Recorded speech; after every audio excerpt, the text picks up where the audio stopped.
Welcome to my channel Starlight Sci-Fi Stories. Thanks for watching. Please like and subscribe. The ruins of Tokyo stretched across the horizon like the bones of a dead giant. Concrete and steel, melted and twisted, reflected the violet glow of alien energy conduits that threaded through the city like veins in a corpse. Commander Elias Kale picked his way through the shattered streets, boots crunching on crystallized rubble. He had once walked these streets as a soldier, commanding fleets and defending humanity, but now the city was silent except for the hum of alien machines. Beside him, Tess Arlo adjusted her medkit. "You know," she said, her voice cutting through the quiet, "I miss coffee." Elias didn't look up. He didn't need to. Every ruined building, every flicker of violet light reminded him why they were here, why they were still alive. Coffee is a luxury we can't afford. Tess snorted. "Luxury? We're alive. I'd call that the bare minimum. But fine, we'll drink the sludge the Vayari call breakfast. Again." Her humor was thin, but it kept them moving. Humans had survived 6 weeks of conquest and 3 years of occupation, but survival was heavy. It weighed on the shoulders, sat in the chest, and gnawed at the mind. Elias kept walking, careful of the gaps in the streets where the Vayari's weapons had melted everything below. Through his neural implant, a message arrived without warning. The sensation was like ice water running down his spine. Elias stopped, heart thudding. The text rendered directly in his consciousness. "Commander Elias Kale, your presence is required. Imperial Palace of Vera, do not delay." He stiffened. Tess noticed immediately. "Well, that's either very good or very bad," she said, voice low, "and I'm betting on bad." Elias didn't answer. He started walking faster toward a destination he didn't fully understand. 3 years had passed since humanity's surrender, and in that time he had done nothing but exist, move from ruin to ruin, avoid the alien patrols, and keep humans alive where he could. Now the Empire was asking for him, directly. The path to the palace was lined with humans working under alien implants. Their movements were unnervingly synchronized, each step, each gesture controlled by something that was not their own will. Elias had seen it before, but it never failed to unsettle him. Tess made a half-hearted comment about humans marching like ants, but Elias didn't respond. He couldn't. When they arrived at the palace, Elias understood why the Vayari were feared across the galaxy. The structure was impossible. Angles that defied physics, surfaces that reflected light that didn't exist, gravity that shifted subtly as if the building itself guided your steps. Above, the sky revealed the mother ships, vast dark moons that could swallow continents whole. The doors opened before Elias reached them, smooth, silent, responding to his presence.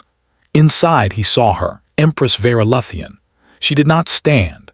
She unfolded, moving as if her body were liquid, her blue skin glowing faintly, her hair flowing like a river under sunlight.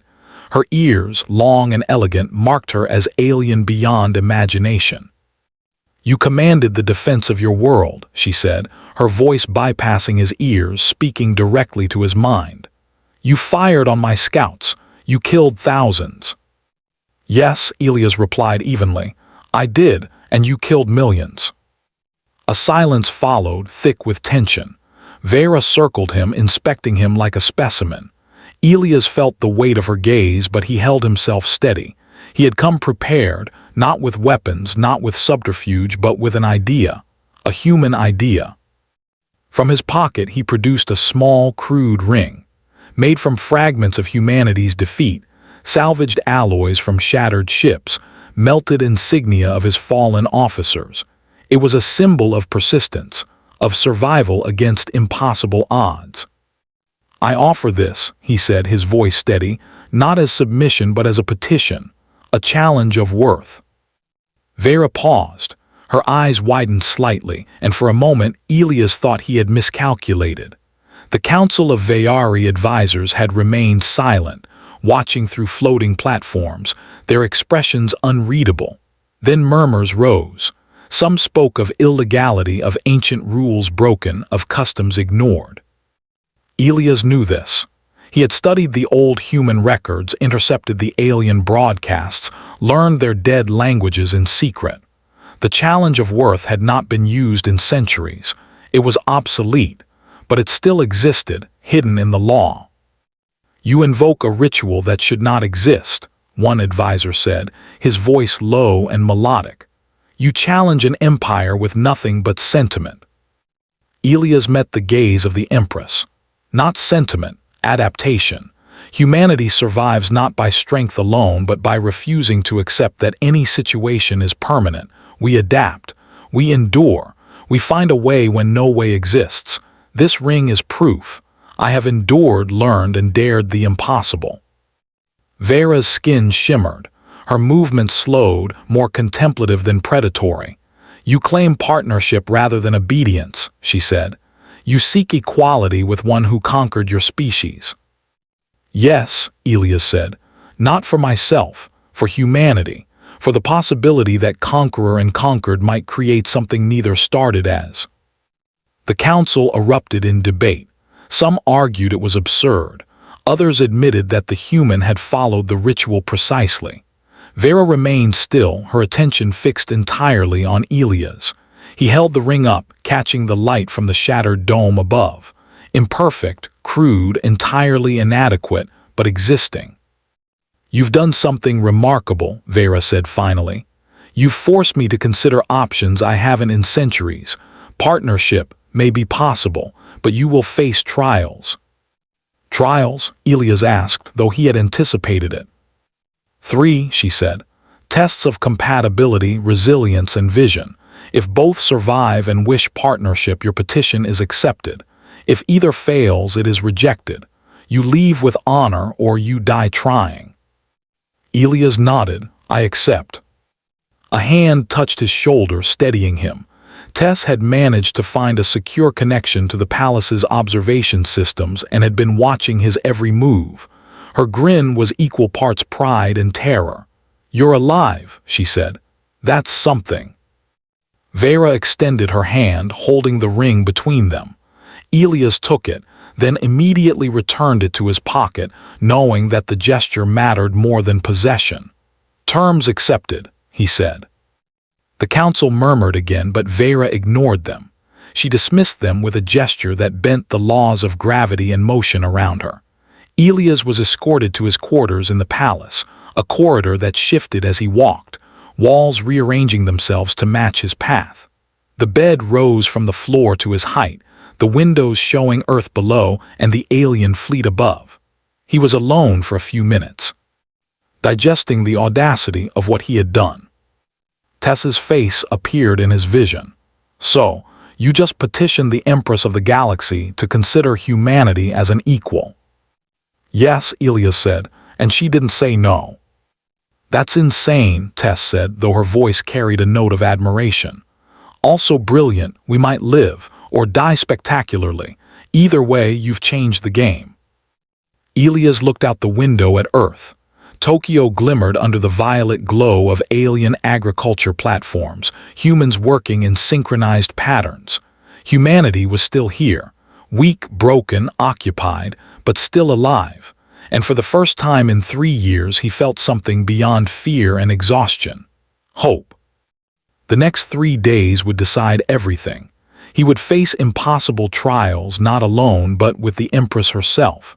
If they survived, humanity might earn not freedom, but partnership. If they failed, well, the stakes were simple. Death was certain. Elias clenched the ring in his pocket. It was imperfect, crude, made of failure and persistence, but it existed, and that was enough. Outside, Earth turned slowly beneath alien skis. Humans adapted, endured, and watched one of their own gamble against the most powerful being in the galaxy. Impossible things were the only kind worth attempting. Elias Kale was about to attempt one. The first morning in the palace was quiet, almost peaceful. For Elias Kale, that peace was a trap. Every fiber of his body was alert, anticipating danger, deception, or some cosmic twist the Vayari had prepared. The room had adjusted itself overnight, walls subtly curving, windows showing Earth turning beneath alien skis, ships hanging in orbit like silent predators. He touched the ring in his pocket, feeling its imperfect weight, and wondered if it would be enough. When the doors opened, Vera Luthian stood there, luminous and silent. Her presence filled the room like gravity itself. Elias rose immediately. She gestured and he followed, feeling the corridor shift beneath his feet to match her movement. The palace was alive. Not in the human sense, not in a machine sense. It was as if the building itself were an extension of her mind, aware, anticipating. "The first trial begins now," she said, her voice resonating in his mind. "Compatibility. We must test if two beings from such different worlds can work together, trust each other, and survive as a team. You will face challenges I design. None will be fatal yet. Fail in cooperation and your petition ends." Elias nodded, understood. They entered a chamber that seemed empty, yet the air hummed with potential. Vera raised her hand, and suddenly the floor dissolved beneath them, replaced by a floating platform surrounded by a void that stretched infinitely. Shapes flickered in and out of existence, shifting puzzles, illusions, simulations of cities under siege, of humans and Vayari trapped and vulnerable. "This is a simulation," Elias said, recognition dawning. "Training or test?" "Both," Vera replied. "We are judged not by survival alone, but by choices, by understanding, by trust. If you act recklessly, you fail. If you hesitate too long, you fail. Observe and act." The first challenge was immediate. A series of energy bridges appeared, floating across the void. Only one path was stable, others dissolved under pressure. Elias stepped forward instinctively. "We must communicate," he said. "There's no time for hesitation." Vera's expression was unreadable. Then she mirrored his movement, stepping confidently onto one of the bridges. The structure trembled, almost collapsing. Elias reached out, instinctively grabbing her hand, and their movements synchronized, trust forming not through words but through instinct. They crossed together, and the bridges solidified beneath their feet. "Good," Vera said, voice calm. "Compatibility is more than cooperation. It is understanding. You have passed the first stage." The second trial began almost immediately. The platform dissolved, replaced by a simulated battlefield. Cities burned, civilians screamed, Vayari drones hunted humans. Elias saw it and instinctively reached for strategy. Vera spoke in his mind. "Resilience. You must endure, adapt, and protect. You cannot change the past, but you can influence the outcome." Together they moved. Elias directed human forces, improvising with limited resources. Vera adjusted the alien drones, slowing their assault without destroying them, teaching restraint. The simulation tested not only combat skill, but patience, compromise, and creativity under impossible pressure. Hours passed in minutes. Bridges collapsed, buildings fell, but they adapted, using every flaw to their advantage. By the end, the simulation faded, leaving them on a calm platform with the void below, untouched. "You have passed resilience," Vera said, her tone betraying a hint of approval. "But the final trial is the hardest. Vision. You must imagine a future together, one that does not exist, and prove it possible." The platform shifted again, forming a spiral staircase into the void. At the top floated a city, half human, half Vayari. Skyscrapers intertwined with alien constructs, humans and Vayari walking side by side. The air vibrated with possibilities. Elias stepped forward, looking down at what could be. "This is unreal," he said. "Not unreal," Vera corrected. "Necessary. You must show me with understanding that our peoples can coexist, that adaptation is not surrender, and that humanity's stubbornness can lead to something greater." Elias nodded. He walked through the city, touching its structures, imagining policies that would allow collaboration, schools for both species, technology shared for mutual survival, a council where both voices mattered.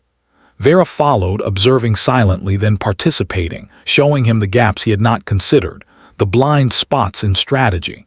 Together, they rebuilt the city brick by brick, thought by thought, as if the simulation responded to imagination itself. Hours or perhaps minutes later, the trial ended.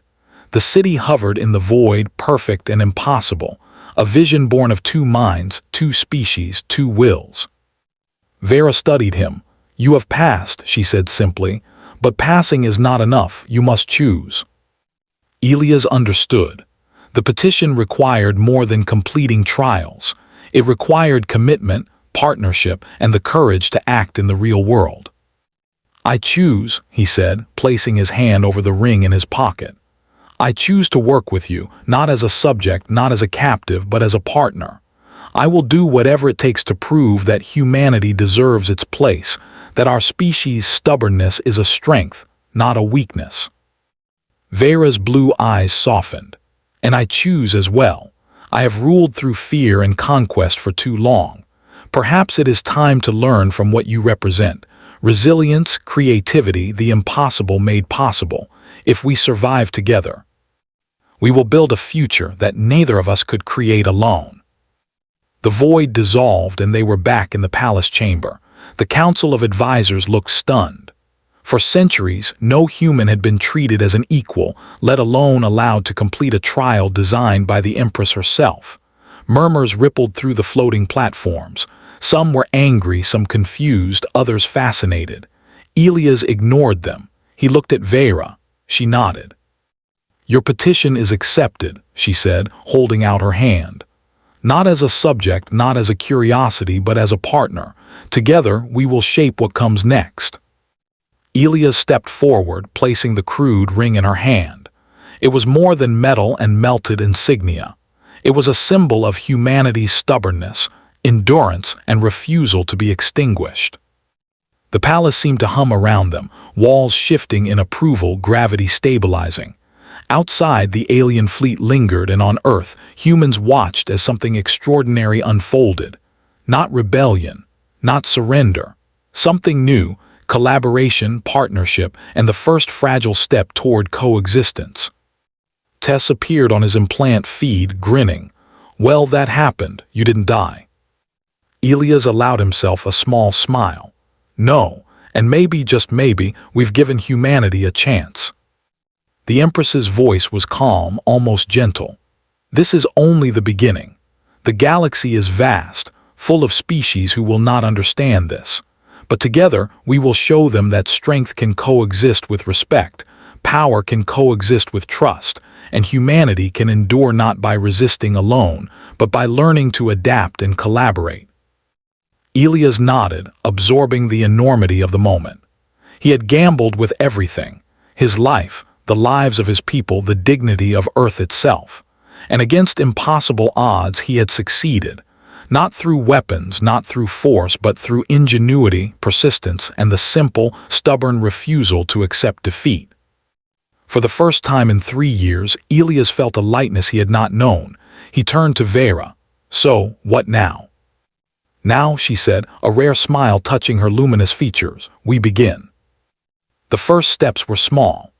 Humans and Veyari began working together in the ruins of Tokyo, repairing infrastructure, rebuilding homes, establishing schools and forums where knowledge could be shared. The alien technology was powerful, nearly incomprehensible, but with guidance from both species, it became a tool for survival rather than domination. Every day was a challenge. Misunderstandings flared, cultures clashed, and fear lingered. But Elias and Vera, by example, showed that adaptation was stronger than resistance, that courage was more than combat, and that the impossible could indeed happen. Months passed. Earth changed. Cities rose from ruins, glowing faintly with integrated human and alien technologies. Trade routes were established, education programs launched, and the memory of conquest remained as a warning rather than a chain. Elias and Vera continued their partnership, their council of advisors learning that even the mightiest empire could evolve, and that strength was measured not by the power to destroy, but by the will to create. One evening, standing on the balcony of the palace overlooking a city that was no longer dead but alive, Elias spoke quietly. "I never thought I'd see this day. Humanity and aliens, building something together." Vera stood beside him, her glowing skin reflecting the city lights. "You gambled and you won," she said. "Not for glory, not for vengeance, but for possibility. That is the true measure of your species." Elias smiled. "Possibility, yes, and we'll hold on to it, no matter how impossible it seems."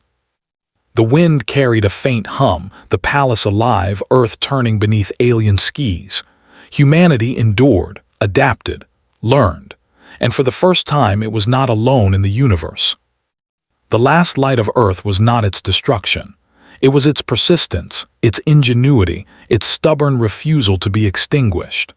And with that light, humanity stepped forward, not as conquered, but as equal, ready to face the galaxy not with fear, but with hope. Elias Kale placed his hand over the ring in his pocket one final time. Imperfect, scarred, and entirely human. It was enough.